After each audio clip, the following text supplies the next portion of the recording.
So it's all to play for still. I think so. Do you want to bet against us?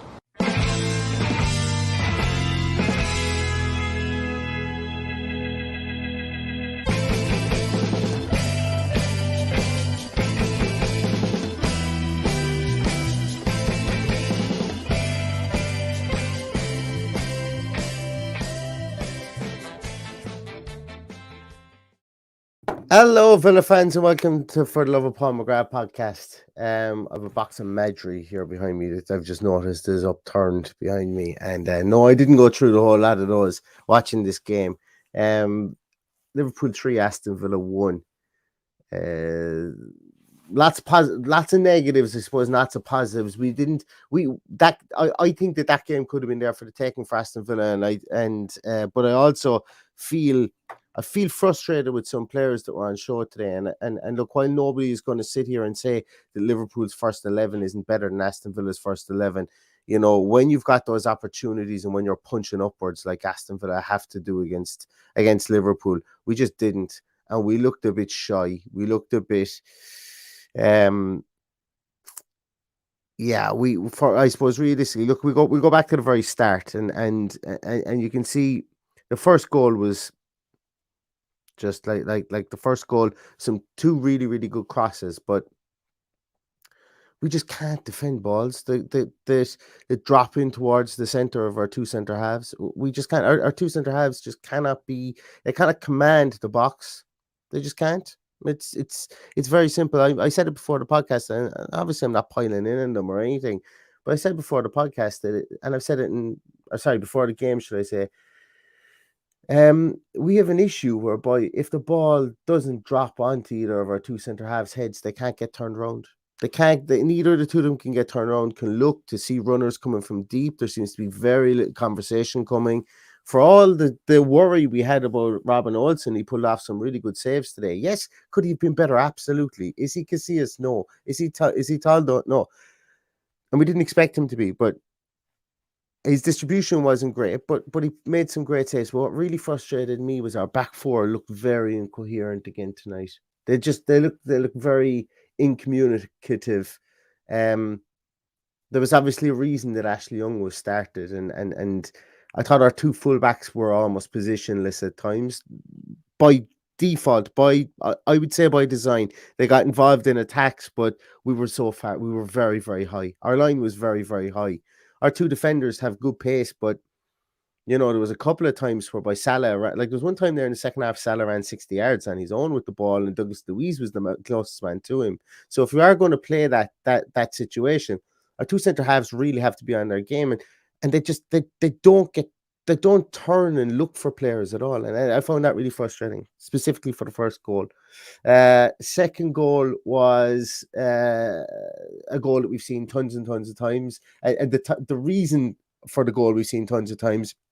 No one gets to the ball at the front post. We give up front post headers an awful lot as a team from corners.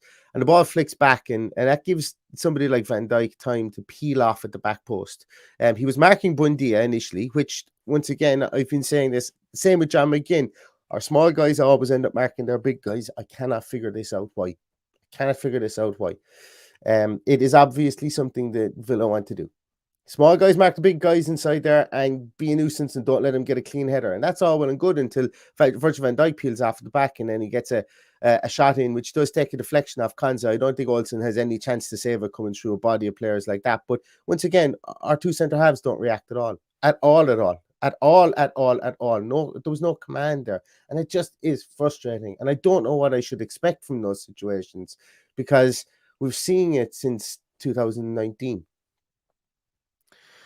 And then we get to the third goal. The third goal, the ball comes across and Olsen blocks an absolute rocket. Yes, look, if anybody's saying, oh, why does he palm it out into the middle of his box? He just gets what he possibly can onto the ball. Not making excuses for him, but he's the only man that comes out then to the second ball.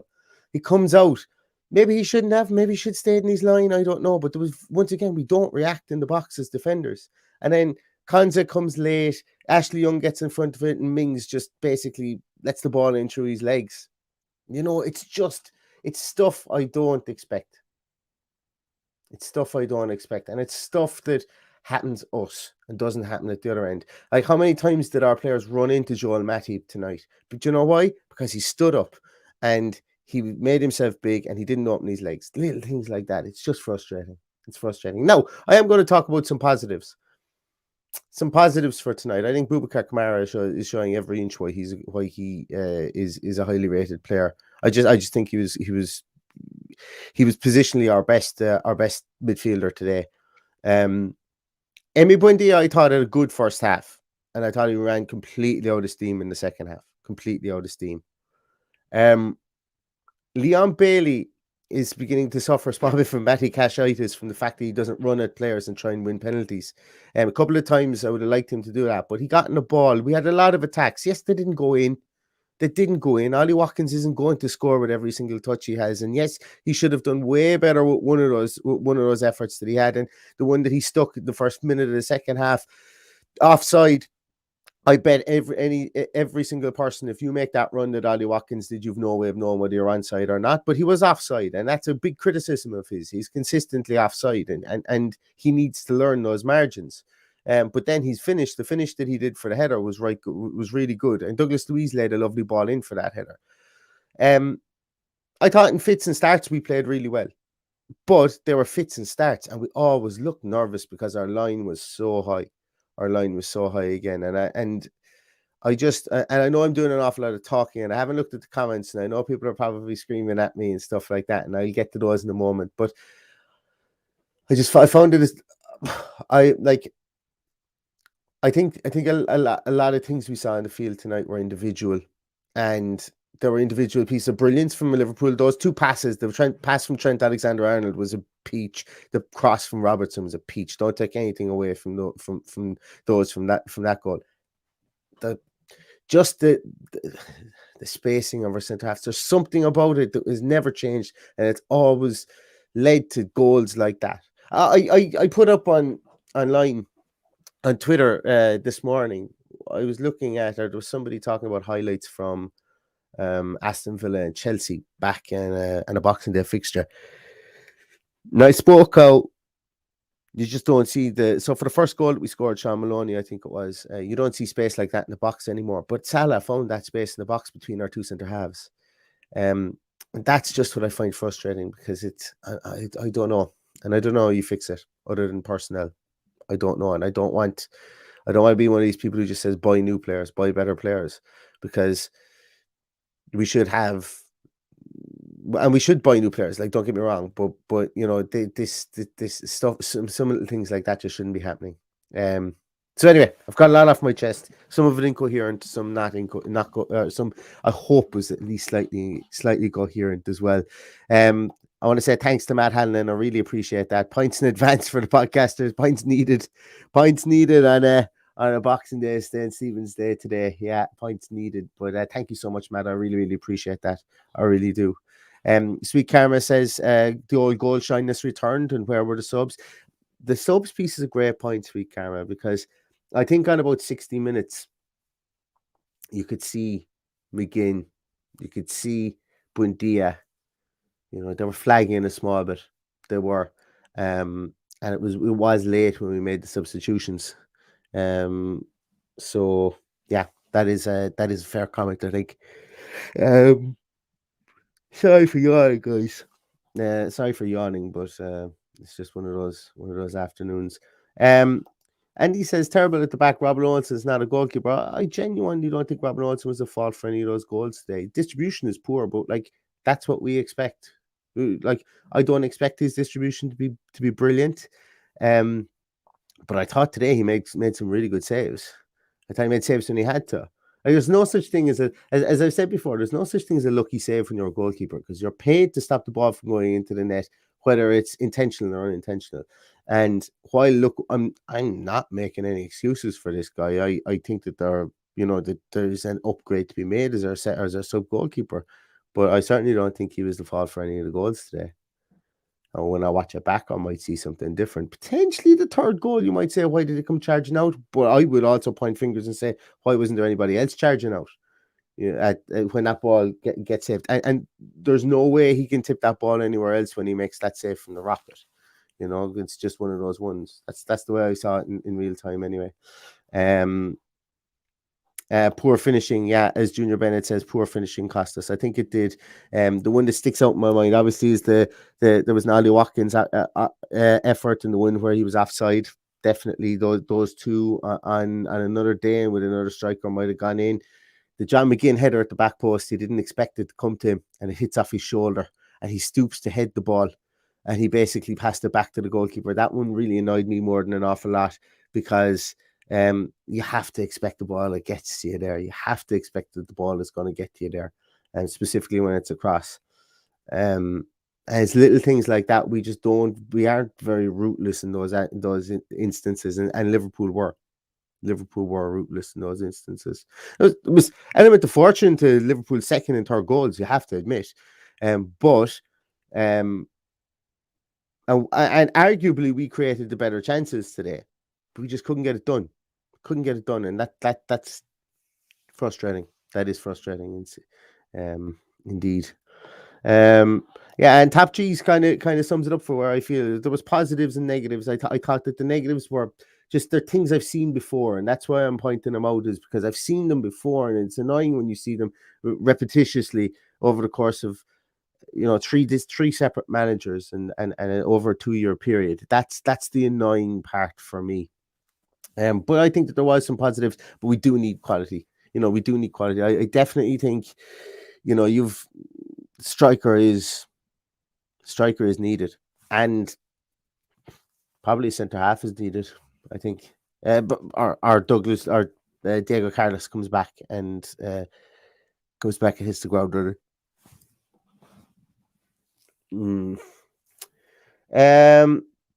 Yeah, sorry, actually, Aston Villa fan Leon Bailey did miss 2. He got his feet all wrong for 2 chances. One in the first half, came across to him on his left foot and he skied it. And the second half, then he got his feet all wrong as well and couldn't get his shot away. And these are the fine margins,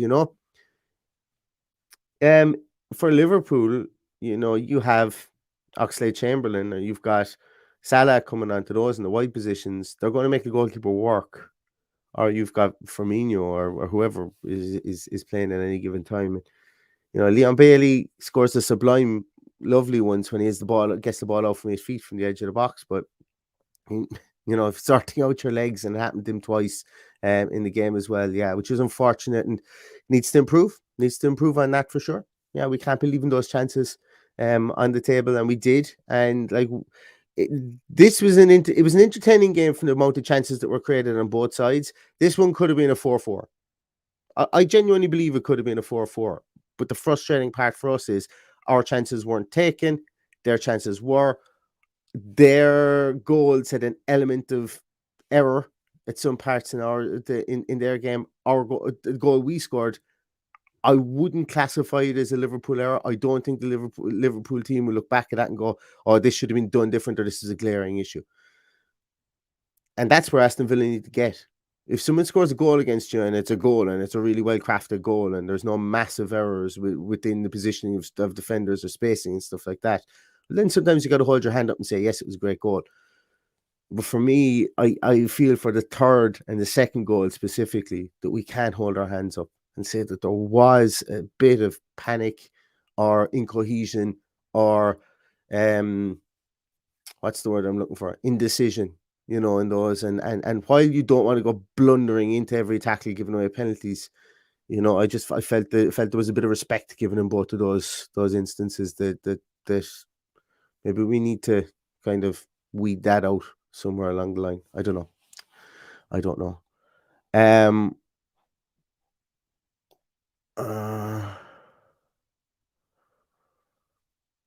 Where else are we there? I'm just looking at some of the comments there. Yeah, as I say, Buendia and the marking for the corner, and that seemed deliberate as well. I would have question marks over the coaching staff with regards to that. I'd like to look back at this again, Stephen. I'm not 100% sure. I didn't see the push, but that's not to say it didn't happen, and I didn't see the offside. But I would like to look back at that again. I think we, as I say, that second goal was the goal I was most annoyed about from the 3 goals, and it was the one that really killed us. was just before half time. We looked like we were coming back into it. Watkins had missed a couple of chances, and we felt that maybe there was something in it. But yeah, it's an interesting one. Where else are we? Sorry there, guys. This isn't great podcasting when I'm scrolling down through comments. Generic Villa fan. How bad is Nunes finishing? I thought he took the opportunity today to just swing at a couple of them. Olsen made a good save for that one where it dropped out of the sky. I thought he got good connection on it. Look, very difficult to get them go either way without them skewing massively off wide. So I think that Olsen just had to stand tall for that. And a couple of people I know were saying on Twitter that he hit it straight at him. But when it comes out of the sky like that, it's very, like, you try and place those, they go anywhere. So I think Nunes could do what he could only do with that ball. And I think Olsen was up to the measure of it. Also made another stop from him, I think, in the second half. But I think that he's getting chances. I suppose people are probably feeling a small bit the same about Darwin Nunes as they are about Ollie Watkins at the moment. You know, chances are falling to him, not being able to finish them. Maybe looking for a small bit more finesse from him. Whereas I think Nunes might hit form. You know, that's the thing. Where else are we?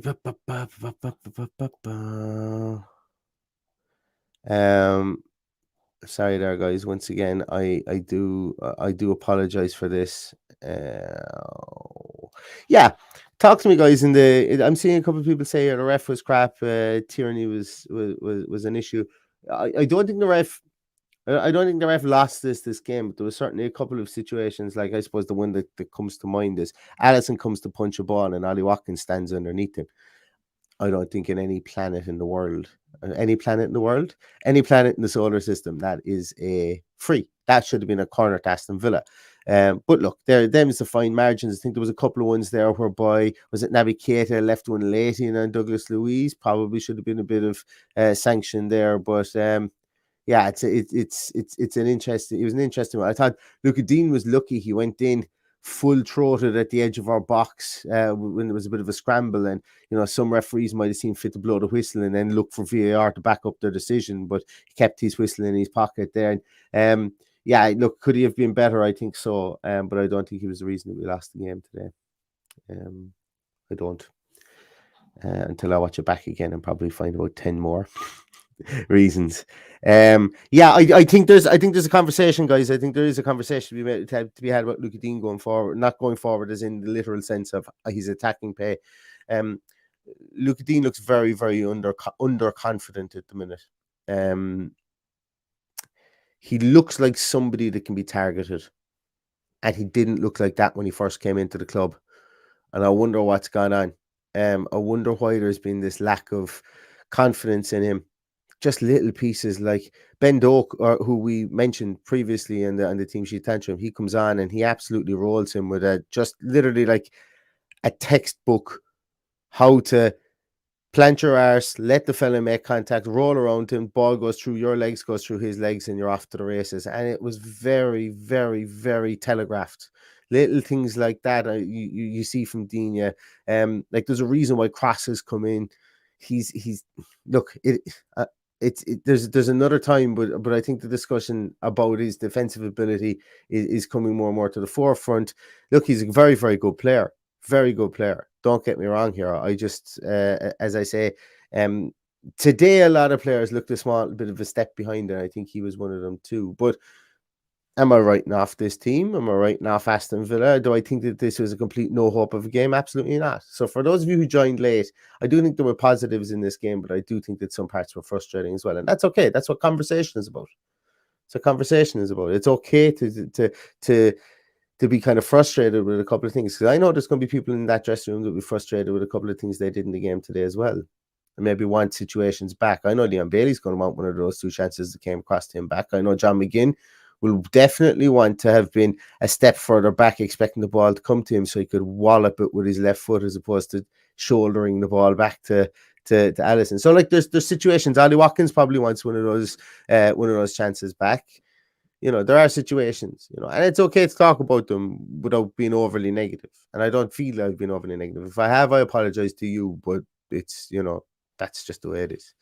Where else are we here? A couple of more comments. Yeah, it's really going to come down to the fact, I think, today that and everyone will be walking away from the ground, I think, today going, if we took our chances, and that's the thing. It is, as I say, when Aston Villa are punching up, you need to make every uppercut count, and we didn't. We missed with a couple of open chins today, and some of the opportunities were difficult. Don't get me wrong. Some of the opportunities were difficult, but some of them weren't, and some of them needed a bit of composure. And I hope that kind of confidence and that composure is something that can be found. I know a couple of people that I speak to quite regularly that won't want to see any any training ground videos over the next couple of days with one's curling into the bottom corner, one smashing into the top corner from 30 yards. There's only so many of those you can watch when you can't see him on the field of play in the Premier League game in an actual competitive situation. So, if I was the Aston Villa social media moderator there, I might lay off those ones over the next few days, specifically when you've missed a couple of chances, So it's but that's just me being glib. That's definitely just me being glib. Question here from Hemming: has Emery had any impact so far? Very disappointing. Yes, he has. We won 2 out of the 3 Premier League games that we played, and two out of the 3 Premier League games we played, we played with good coherency. There was always a situation, and Graham Hunter said it on the podcast. There was always going to be a situation where we would be showing up where the players would be able to play to the standard or not of Emery ball, if you want to call it. And there's going to be a learning curve. And there's also going to be a curve where it's going to be difficult for us outside of a transfer window, whereby we're going to have a certain amount of players, but some of them will and some of them won't be able to meet the mark. And that's going to happen. That is going to happen when you've got to change a manager mid-season, and when you've got to change a manager. And like the thing is that some of the players that won't make the mark, arguably you could say they didn't make the mark under Steven Gerrard, and we're beginning to not make the mark under Dean Smith as well. So, when you're 3 managers in, maybe sometimes the sort of Damocles has to fall on the players. And obviously, it's not my job to name or to highlight any of them. And it doesn't mean that just because I was talking about our 2 centre halves and Luca Dean there, that's not what I'm getting at here. But there's obviously going to be players who will fit into the system or are beginning to fit into the system that we don't see and just maybe had an off night. But then there's also players that Emery will have pinpointed to say, I'm not quite sure they'll ever fit into our system. And that's the decision the manager has to make. That's the decision. But has he made any impact so far? He absolutely has. We've won 2 out of our 3 Premier League games, specifically against Manchester United and Brighton, 2 teams that would have been expected to beat us. And today Liverpool were expected to beat us. And at times we looked like potentially getting level, but I never thought that we would win this game. And look, Liverpool are a different beast, I think, to the 2 teams that we mentioned previously. They're arguably one of the top 3 or top 4 teams in Europe on their day. And yes, they've been caught a couple of times this season, but also they have been like when they showed tonight that when they get opportunities like we gave them at times today, they're going to take them. They're going to take them. So that's kind of my view on that one. I'll take a couple of more. I'm just going to try and see if I can find a couple of more of these.